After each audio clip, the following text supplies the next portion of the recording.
and gentlemen, we'll bring the Water Resources Board meeting to order.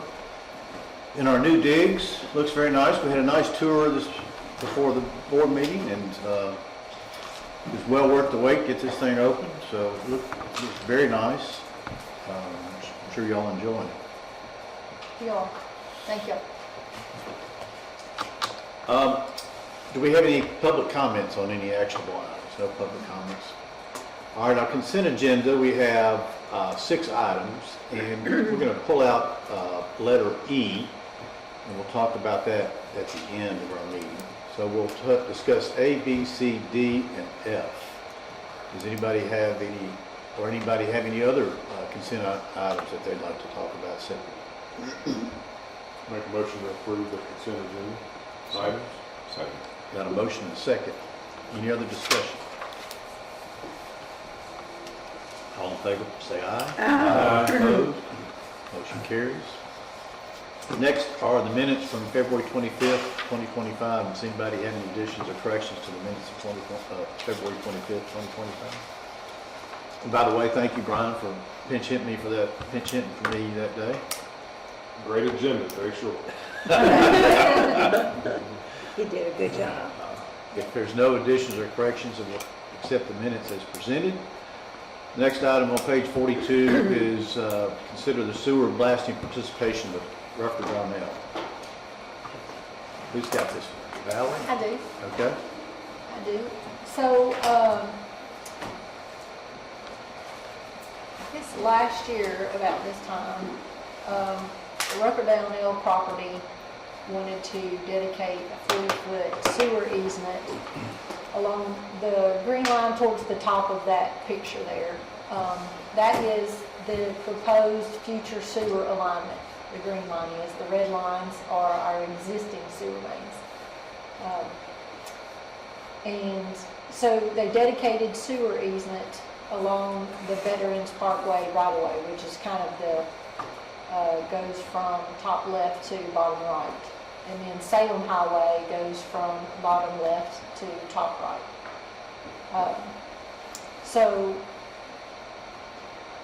fast forward a few months in the fall of 24, Atmos came to us and said they have a project along Veterans Parkway to extend a gas main from, I guess it's really almost to 96. They have a regulator station, and from that regulator station they're coming all the way down Veterans Parkway on that east side, the same side as our sewer easement, to get to Salem Highway. And then they also have some improvements that are going to be under construction for the Salem Highway widening, which phase 3 of the Salem Highway widening is that encompasses the full length that you see on the page there, that goes from bottom left to top right, in that kind of that peach looking line parallel to our sewer main, which is the red line.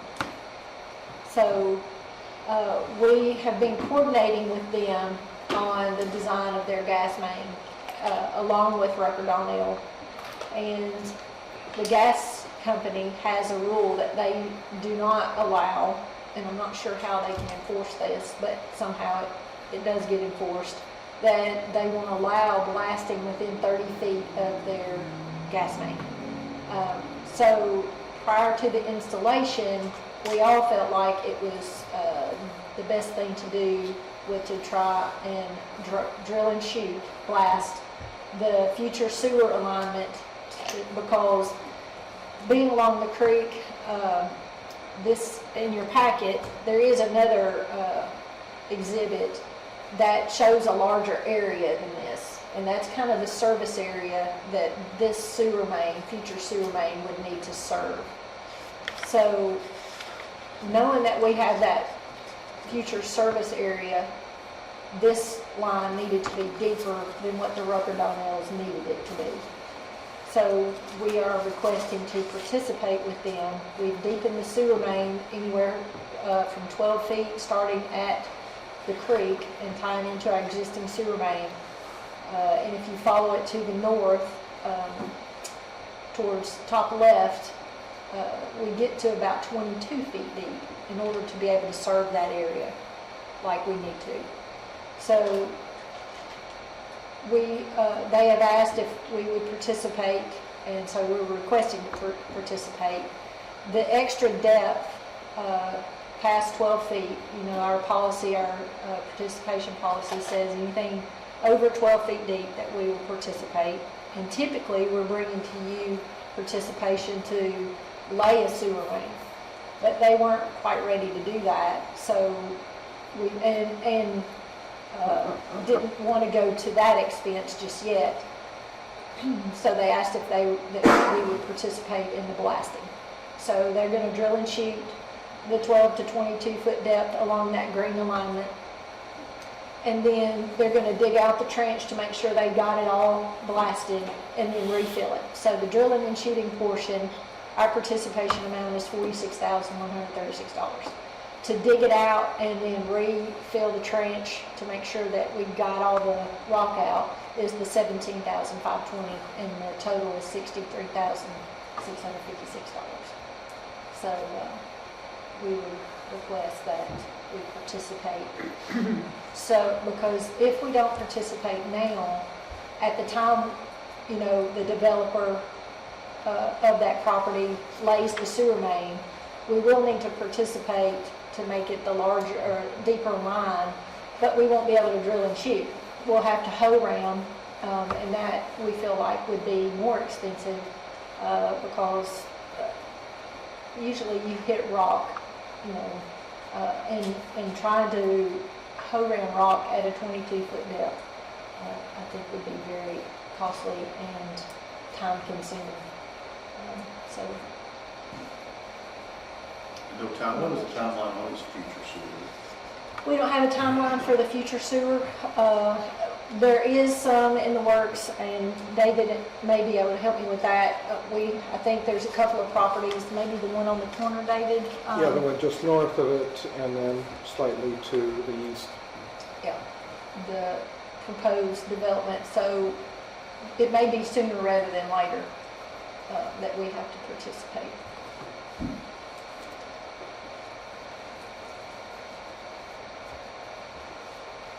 Any questions? Move for approval. Second. Got a motion? Got a second. Any other discussion? All those in favor say aye. Aye. Opposed? Motion carries. Next item, page 46, is the water treatment plant lagoon residuals removal. Alan, are you going to present this? Yes, I'm going to take care of Okay. that, sir. So we have two lagoons. I thought I'd updated this photo, but unfortunately, I guess I saved it in the wrong place. But we have two lagoons at the water plant, and we only keep one in service at a time, and I'm going to use a graphic real quick so you can kind of get a picture of what I'm talking about. Thankfully, we have these photos up here. Oh, yeah. So we have two lagoons here. This lagoon is currently in service, and this lagoon, this lagoon's in service, this one's out of service. We're going to need to clean this one, okay?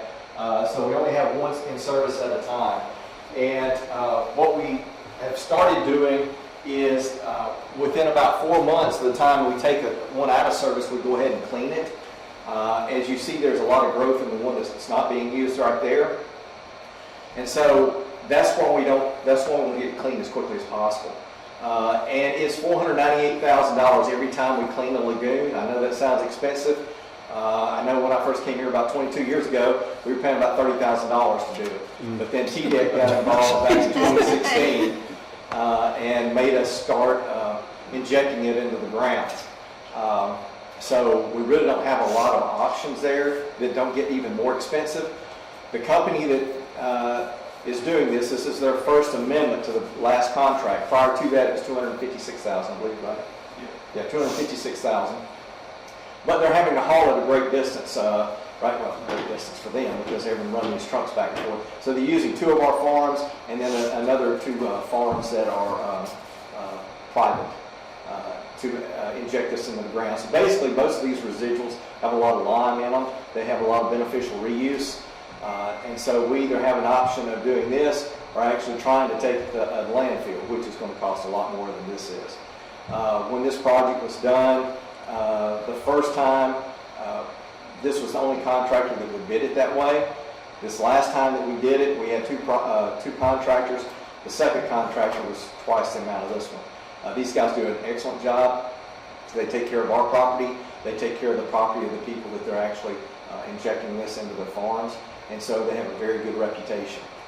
So with that, I would recommend and ask the board to approve this so that we can go ahead and clean that. And it looks like if we do it, it'll be around September of this year.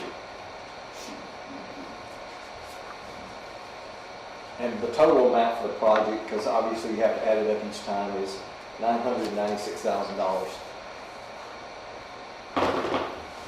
And it's done about every other year. That's what we do every other year. You satisfied with the price? Ma'am? Are you satisfied with the price? Yes, ma'am. These people do an excellent job. If they break anything, it's not like a lot of contractors, they repair it. All we do is point it out and they repair it. So, yes, ma'am, we're very satisfied with that. If we go out for bid again, it's probably going to be more expensive. I pretty much guarantee it. With no comments, I'll move for approval. So, thank you. Got a motion and a second?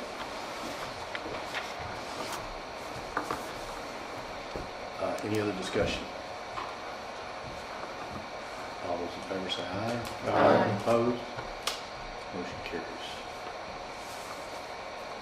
Next item on page 48 is the water treatment plant distribution isolation valve replacement. Okay, so I brought this to the board a couple of times talking about it. We have two valves that are actually leaving the water plant. One's a 36 and one's a 24. Those are the primary lines leaving the plant. Both of them are not operating fully, so you cannot completely shut that valve off. In the event the 36 or 24 were cut, either one of them, we'd have to shut the whole plant down because there's no way to stop the flow of water without getting somebody in there. The project bid, let's see, what day was it? It was the 3rd of this month. No, that's pre-bid meeting, the 18th of this month. We only had 2 bidders. We had 5 bidders or contractors, I'll spit it out. Contractors show up for the pre-bid, but only 2 actually bid it, which means, we're not going to get anything better if we go back out again. Cumberland Valley is a very good contractor, very reputable, and $633,000, we're saving about $68,000 with going with them. So I recommend doing that. It's something that needs to be done as quickly as possible, because if somebody, like I say, if a contractor cuts one of those lines, we're in trouble with the plant. There's nothing we can do. One of the things that we are doing is putting in a valve vault. When this project was originally done, it was just, we didn't really think it would be necessary, but when we actually had to go in and dig these valves up to repair them, I guess the soil around them was very corrosive, and it just basically ate the tops of those valves up. So by putting them in a valve vault, we can always access them. If something happens in the future, we don't have the expense of digging them back up again. We can go in there and make the repairs quickly and less expensive. Was this a budgeted item, Alan? Sir? Was this a budgeted item? This wasn't, was it? No, it was not. No, sir. This one was not. It was requested to come from reserves, and the estimate, I talked to Alan a little bit, and the estimate was about half, if not, It was a $250,000. yeah, $256, I think, $1,000 estimate. And we feel like part of the reason for the added expense was because there's only a certain amount of time that you can shut the plant down. So they're gonna have to shut it down, at least get one of the valves. Are they gonna try and do Yeah, both so valves? they're, at the now same they're time? doing a bypass, they're installing a bypass, and we only have a 6 to 8 hour window to shut the plant down before we have a major impact. We're also doing this in the winter.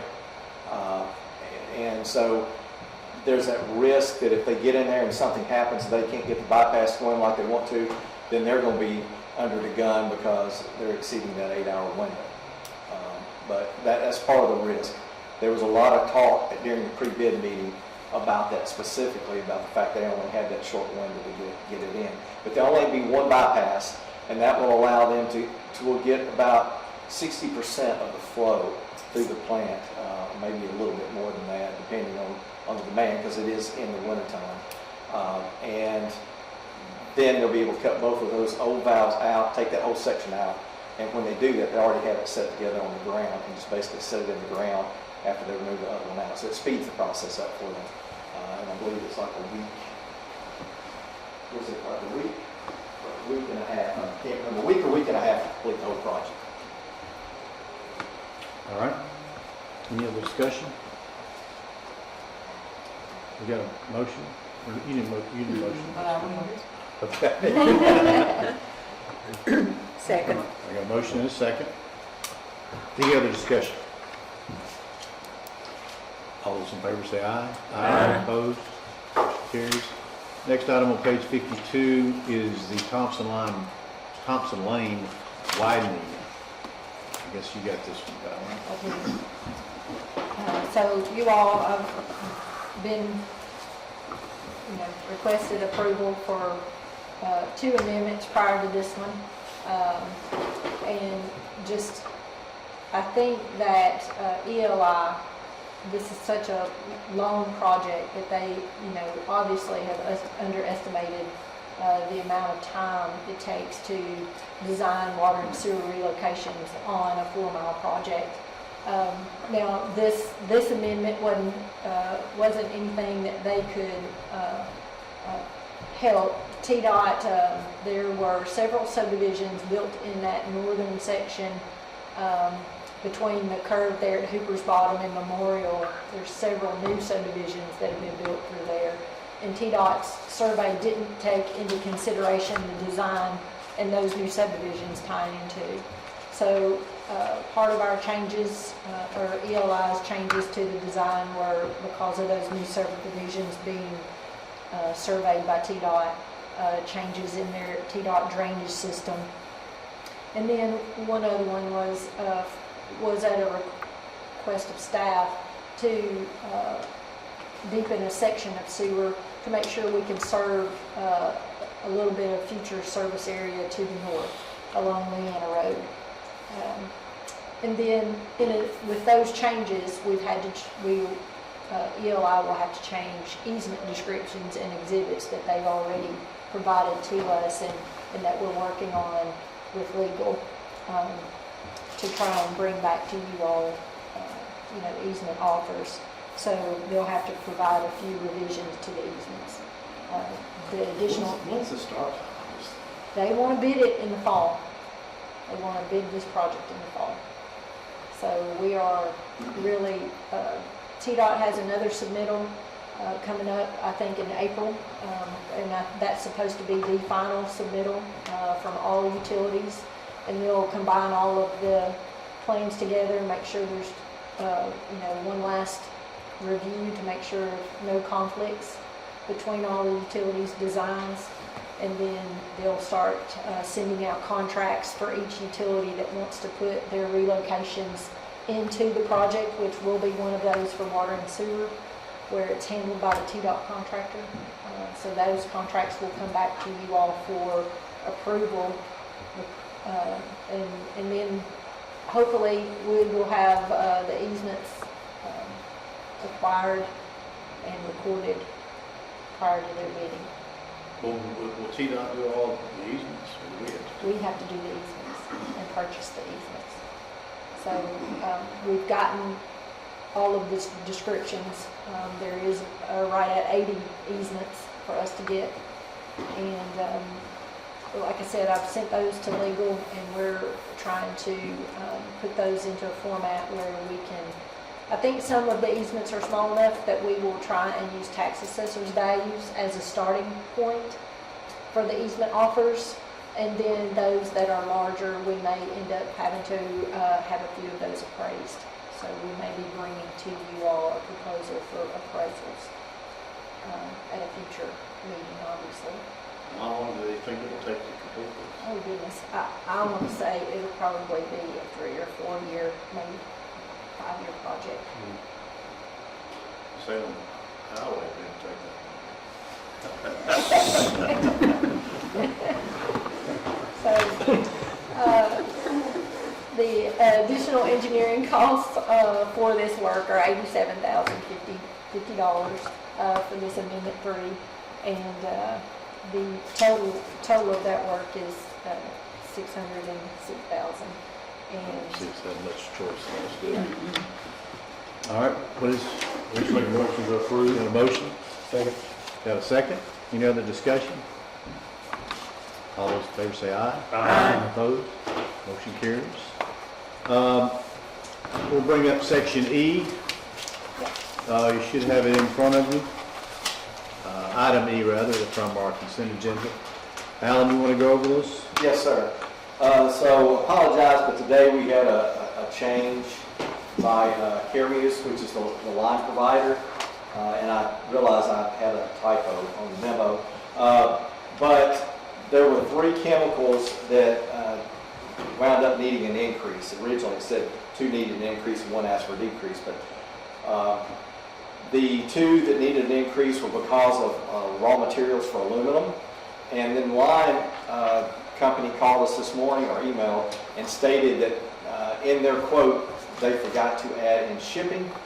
And even though there had already been all these process control checks and were asked anyway, but so it does seem fair. It doesn't make sense that the lime would actually go down. So it's about 2 cents a pound more is what we're looking at paying now, which is about in line with most other chemicals. So we do recommend that we extend this. Quite frankly, Caremuse is the only ones that ever bid the product anyway. While it's not a sole source, there's only about 3 lime companies, Greer and Mississippi Lime, that sell, and typically they don't even try to do it because of the standards that we require. And really, Caremuse is the only one that does meet that. So we recommend approval for this.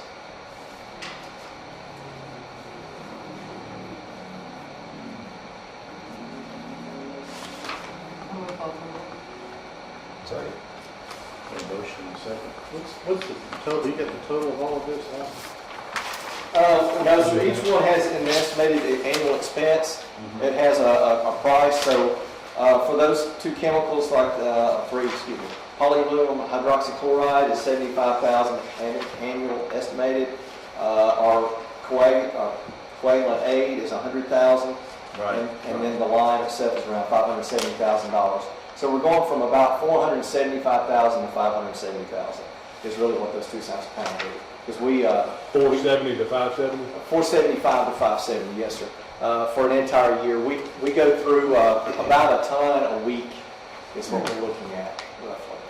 so this is giving you all numbers to put in for budget. Yes, ma'am. Yes, ma'am. So we use all these numbers that you'll see in the expense budget for these chemicals. We did have to update the one for lime, but everything else, that's what you'll see in the expense budget. So it's nothing out of budget. It's all going to be budgeted for next year. All right. And you approved. Did we get a second? More you second? Okay. Any other discussion? All those in favor say aye. Aye. Opposed? Motion carries. We want to do some more now, or do you want to do the dashboard, Valerie? We can look at the dashboard. Okay. There's,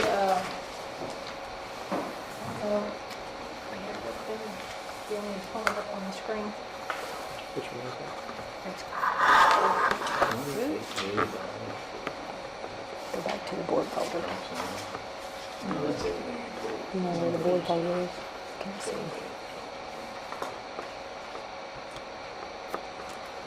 Look, yeah.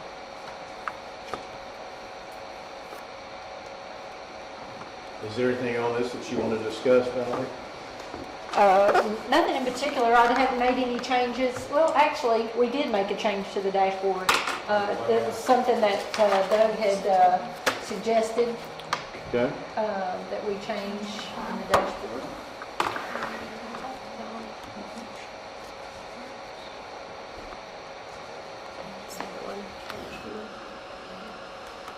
We're trying to find it. This one? Okay. Yeah, yeah. All to the second page.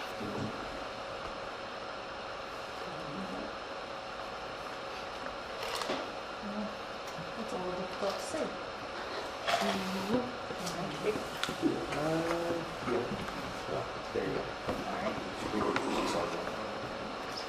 You can press that plus sign. Well, yeah, the plus sign, hit Press escape. escape over there. And then you get plus sign, where is Where'd it? it go? Yeah, that's right there, perfect, yeah. Where'd it go? Okay, good. Does that work for you? So under the blue section, rate funded, or funded from rates, and I think this was his suggestions. Doug broke it into rate funded CIP, rate funded sinking funds, and it's still really difficult to see, but, and then projected reserve revenues, which is, we didn't have reserve revenues in the previous. Had the tax in there, but I added the ARP money, the remaining ARP money we should receive for this year was a little over $3 million. And then a line item for interest income. We've got a certain amount of funds that are invested, and all that interest goes straight into reserve account. So it's kind of breaking that out a little different on that blue part right there. So that, in the next, I think in the next slide, do we have that graph? No, we don't, do we? I don't think so. Keep sliding. Yep. It brings us a little bit higher in our capital reserves, above what, you know, our secured balance.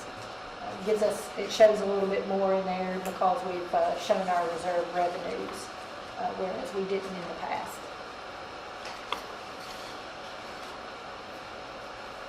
But that's really the only change that we made to the dashboard, really. Okay.